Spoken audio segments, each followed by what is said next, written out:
Hello appraisers, this is Brandon again with Choice Valuation, and I'm here with a video to go over the newest features that we've just added to Spark, and I will go ahead and dive right in.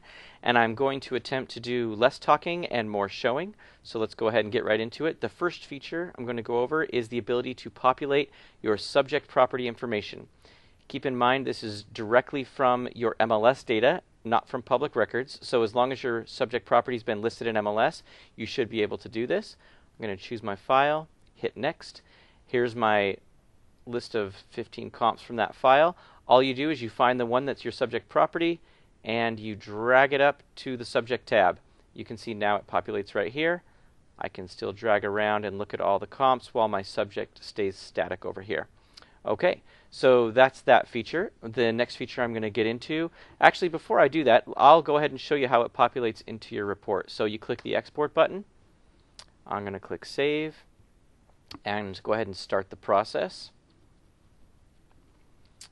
Now, something I do want to make sure and point out is that if you're merging into an open report, please choose this top option which says keep the data in my open report but merge everything else. If you choose this, that means that it will not overwrite anything that's already in your report. It'll only load data from Spark into blank fields. So anything you've already typed in your report will not be overwritten.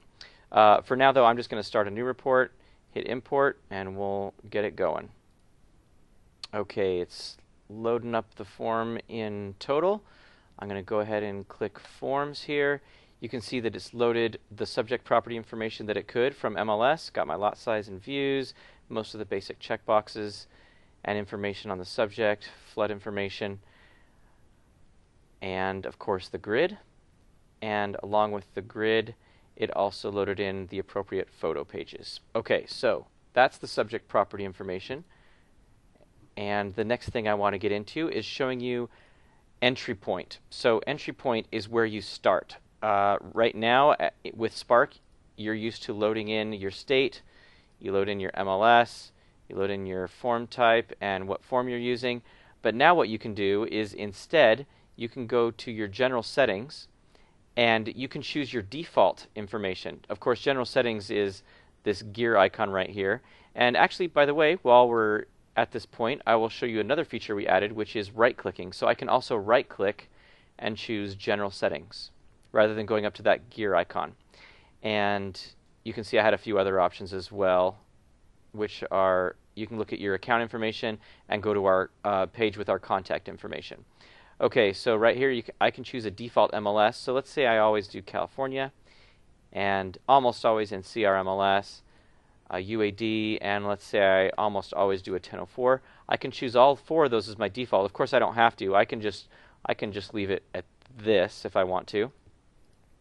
You hit Save Changes and take me back. And now every time I load Spark, it automatically knows I'm in California, CRMLS, I'm doing a UAD, and I'm doing a 1004. And it comes straight to the screen, so all I need to do is click on here and upload my file.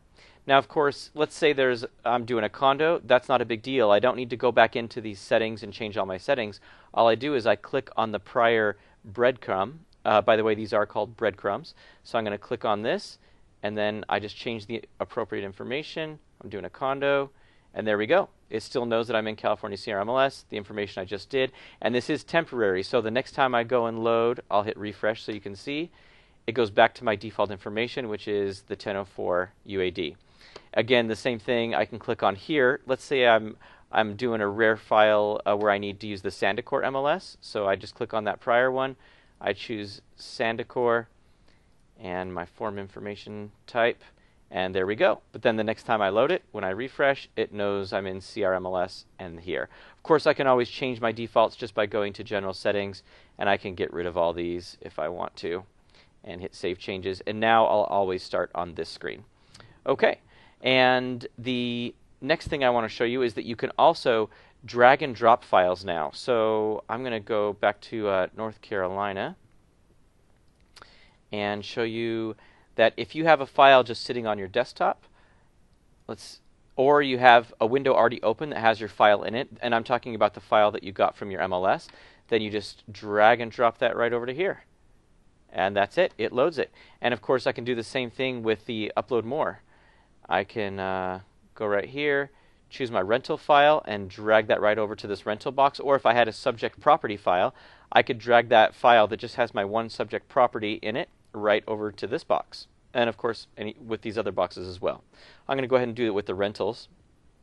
Drag it over to here, hit next, and now I've loaded these two tabs in. And another feature that we've added is, as you can see, these plus signs here, which you may not be used to seeing.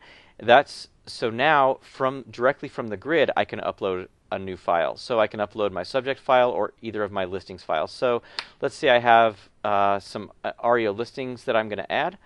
I'm sorry, some listings I'm going to add to the REO addenda. Then I just click this green plus icon and choose my file, hit open, and that has now loaded. You can see the plus disappeared, my REO listings are here, and those are all right there. And of course, if I right-click this and click Convert to Subject, that made that my subject property information. Let's say this one I don't want to keep as a comp at all. I can either drag it up to delete, as you're used to, or I can just right-click it and hit delete. And same with this. I can either click here to remove it from the subject, or I can right-click it and hit remove. Either way works. And now I can do the same thing I normally do by dragging things around. Something else I'll mention is that we also made it so now when you drag comps around, Spark will remember where you drug everything after you click on a settings or after you change settings. So previously, Spark, when you changed a setting, let's change 46 Rash Road over to comp 2. Previously, when you changed a setting, Spark would not remember. So if I go in here and I hit Save Changes, Take Me Back, Spark would not remember that you moved this to comp 2, and it would put everything back to how it was originally. Now Spark remembers where you drug everything, whether that be dragging comps around here or dragging things around to different tabs. It now remembers what you did no matter what settings you change or what you do. So that's that information. The other thing is now, when you click on one of these and you change something, let's change this, but you don't hit Save Changes, if you just hit Take Me Back, previously Spark would just let you go back without saving it. Now it alerts you and says, hey, looks like you changed something, but you didn't save it. Are you sure you want to go? And you can just hit OK or Cancel. Actually, I'm going to go back here and change this back to what it was, which is FWA, Save Changes, and Take Me Back. Okay, and the last couple things I want to show you are smooth scrolling, and by that I mean you can pick up and drag these comps around and it should scroll much more smoothly now, and you can drag and drop them much more intuitively, exactly where you want to put them. And then lastly, on the rentals grid in particular, as I'm sure you know, this is the only grid that by default does not have any parking line already included in it. So what we've done is we made it so you can override either one of these last two lines with parking information.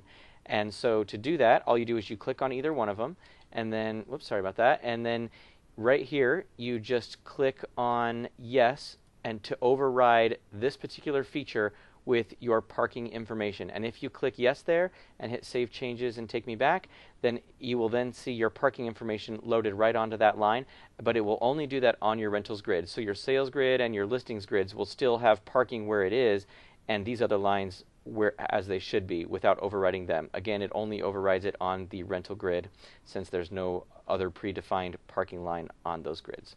Okay, so that's it. Thanks everybody for watching again, and I hope you like the new features. Please keep us informed of any other features you'd like to see added to Spark. Email us, call us, whichever you prefer, and we're happy to listen to what you guys have to say and make this better for everybody. Thanks so much. Bye-bye.